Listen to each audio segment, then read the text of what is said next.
சென்னை அண்ணா மேம்பாலம் கீழ்வளவில் திரும்பிய போது சொகுசு கார் கட்டுப்பாட்டை இழந்து விபத்திற்குள்ளானதால் பரபரப்பு ஏற்பட்டது. சென்னையில் உள்ள தனியார் கல்லூரியில் படித்து வரும் நிதிக் வாசன் தனது 2 நண்பர்களுடன் கடந்த செவ்வாய்க்கிழமை இரவு காரில் அண்ணா நகரில் உணவு சாப்பிட்டுவிட்டு கொளப்பாக்கத்தில் உள்ள வீட்டிற்கு திரும்பியுள்ளார். தேனாம்பேட்டை நோக்கி வளைவில் திரும்பிய கார் விபத்திற்குள்ளானது. இதில் அதிர்ஷ்டவசமாக காரில் இருந்த மூவரும் உயிர் தப்பிய நிலையில் விபத்து காரணமாக சுமார் 1 மணி நேரம் போக்குவரத்து பாதிக்கப்பட்டது. மேலும் இந்த விபத்து குறித்து போலீசார் வழக்கு பதிவு செய்து விசாரணை மேற்கொண்டு வருகின்றனர்.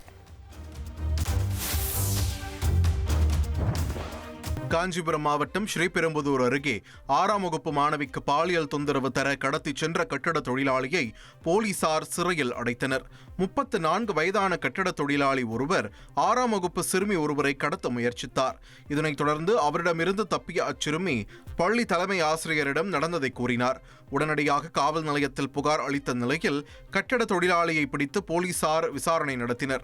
அப்போது சிறுமியை கடத்தியது உறுதியான நிலையில் அவர் மீது போக்சோ வழக்கு பதிவு செய்த போலீசார் நீதிமன்றத்தில் ஆஜர்படுத்தி சிறையில் அடைத்தனர். கும்மிடிப்பூண்டியில் 10 வயது சிறுமி பாலியல் வன்கொடுமைக்கு ஆளாக்கப்பட்ட நிலையில் அதன் தொடர்ச்சியாக மீண்டும் பாலியல் அத்துமீறல் நடந்திருப்பது அதிர்ச்சியை ஏற்படுத்தியுள்ளது.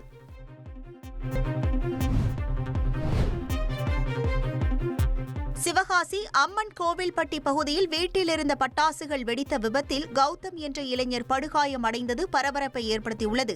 வீட்டின் மாடி அறையில் திடீரென பட்டாசுகள் வெடித்து சிதறியதில் அவர் தீக்காயம் அடைந்துள்ளார்.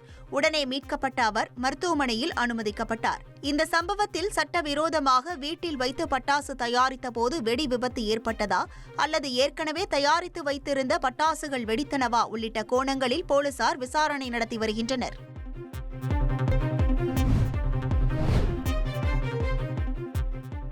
காசா போரின் போது அதிகப்படியான தன்னார்வலர்கள் கொல்லப்பட்டுள்ளதாக ஐக்கிய நாடுகள் அமைப்பு தெரிவித்துள்ளது.